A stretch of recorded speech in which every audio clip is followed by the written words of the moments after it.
सरकार कह रही है कि राहुल गांधी जी जो है कि सेना का अपमान कर रहे हैं। जिस प्रकार कल उनको रोका गया, जिस प्रकार लीडर ऑफ अपोजिशन को रोका गया, एक सदन के लिए एक मैं समझता हूं कि बहुत ही दुर्भाग्यपूर्ण एक क्षण था वो। राहुल गांधी जी ने इस रूल्स के जो थे उसका उन्होंने पूरी तरह अनुपालन किया और ये मैं कह सकता हूं कि सदन ने लीडर ऑफ अपोजिशन को नहीं बोलने देके एक बहुत ही एक काला अध्याय उसमें जोड़ा है। एक बात मैं जरूर कहना चाहिए, सरकार एक रीढ़ विहीन सरकार हो गई है, डरी हुई सरकार है।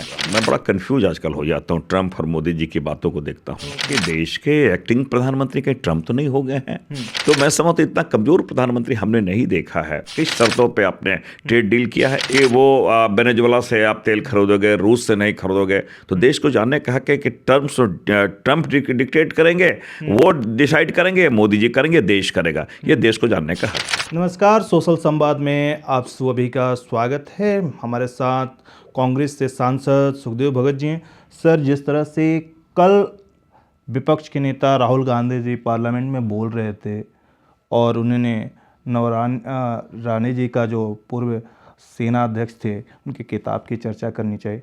सरकार कह रही है कि राहुल गांधी जी जो है कि सेना का अपमान करते हैं। मेरे सामने एक बुक है, आपने देखा होगा, जो प्रोसीडिंग्स जिसके आधार पे सदन चलती है।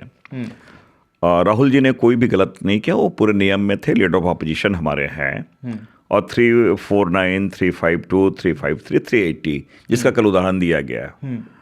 और जब राष्ट्रपति के अभिभाषण के बाद धन्यवाद ज्ञापन की बात आई है तो उसमें नेशनल सिक्योरिटी, फॉरेन पॉलिसी एक बहुत अहम मुद्दा है और राहुल जी उन बातों को लगातार उठाना चाह रहे हैं। उन्होंने एक कोट उद्धृत करना चाहा, नरवानी जो आर्मी चीफ ने, उन्होंने एक इंटरव्यू दिया था और मैं आपको बताऊं 352 या 353 में जो है, अगर कोई सार्वजनिक बयान दिए हैं, कहीं इंटरव्यू छपे हैं, उसको हम कोट कर सकते हैं। ठीक है। और कोई भी डिफेमेशन देते, ये क्या बोलते हैं, अपमानजनक कोई उन्होंने बातें उन्होंने नहीं की थी। तो एक होता है कि तब आप रोक सकते हैं, लेकिन जिस प्रकार कल उनको रोका गया, जिस प्रकार लीडर ऑफ अपोजिशन को रोका गया, एक सदन के लिए एक मैं समझता हूं कि बहुत ही दुर्भाग्यपूर्ण एक क्षण था वो। और मैं ये जरूर कहना चाहूँगा, देश की जो सुरक्षा है इतना महत्वपूर्ण है, उसके बारे में अगर राहुल जी बतलाना चाहते हैं, हकीकत बतलाना चाहते हैं, तो सरकार भाग रही है। और मुझे ऐसा लग रहा था कि चाइना शब्द से ना कल मोदी जी डरे हुए थे, राजनाथ सिंह डरे थे, अमित शाह जी, जिस प्रकार राहुल गांधी जी को बार बार इंटरप्ट किया जा रहा था, पूरी सरकार सहमी हुई, डरी हुई थी। और कोई तो ऐसी बात है जिससे वो डरे हुए हैं। मैं ये जरूर कहना चाहूँगा, देश को जानने का ये पूरा हक है और राहुल गांधी जी ने इस रूल्स के जो थे उसका उन्होंने पूरी तरह अनुपालन किया और ये मैं कह सकता हूँ कि सदन ने लीडर ऑफ अपोजिशन को नहीं बोलने देके एक बहुत ही एक काला अध्याय उसमें जोड़ा है। स्पीकर साहब, हम लोग देख रहे थे कि स्पीकर साहब बार बार इंटरप्ट कर रहे थे कि ये किताब छपी नहीं है, कहीं इसको आप कोट नहीं कर सकते।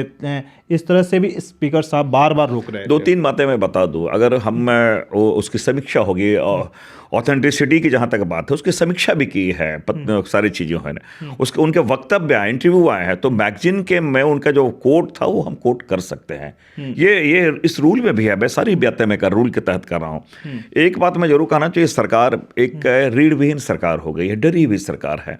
और लगातार आपने देखा होगा, अगर कोई क्या एक आर्मी चीफ की बातों को सदन में रखना, मैं समझता हूं, और नहीं उनको सदन में रखने देना, मैं समझता हूं ये राष्ट्र का भी अपमान है, सदन का अपमान है और आर्मी का भी अपमान है। सर, वहीं आज देखिए कि ट्रंप ने जिस तरह से भारत के ऊपर जो है कि टैरिफ बढ़ाया था उसको घटा दिया है, उसको लेकर जो है कि पीएम की तरफ से धन्यवाद की बात कही गई है, उसको आप कैसे देख रहे हैं? देखिए, मैं एक बात जरूर कहना चाहूँगा, मैं बड़ा कंफ्यूज आजकल हो जाता हूँ ट्रंप और मोदी जी की बातों को देखता हूँ। मैं कंफ्यूज इसलिए कर जाता हूँ कि देश के एक्टिंग प्रधानमंत्री के ट्रंप तो नहीं हो गए हैं, क्योंकि सारे टर्म्स वो डिक्टेट करते हैं, स्क्रिप्ट वो तैयार करते हैं, मोदी जी उसके अनुसार एक्ट करते हैं। इसलिए मैंने कहा कि मैं कंफ्यूज कर दूँ, तो यहाँ इस सॉवरेन, इस संप्रभु देश के प्रधानमंत्री मोदी जी हैं कि एक्टिंग प्रधानमंत्री ट्रंप हो गए हैं। तो मैं समझता इतना कमजोर प्रधानमंत्री हमने नहीं देखा है और ये इसमें खुश होने की बातें नहीं। किस शर्तों पर देश को जानने का, किस शर्तों पर आपने ट्रेड डील किया है, एक।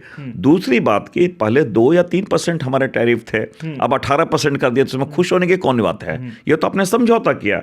तीसरी चीज मैं एक बात जरूर कहना चाहूँगा, जो इम्पोर्ट यहाँ पर वो हम पे ये करेगा, हम अमेरिकन गुड्स का, उस पर आप टैरिफ जीरो कर रहे हैं। तो ये कौन सा बैलेंस्ड वे में है? तो इसलिए हमने कहा कि वो वेनेजुएला से आप तेल खरीदोगे, रूस से नहीं खरीदोगे।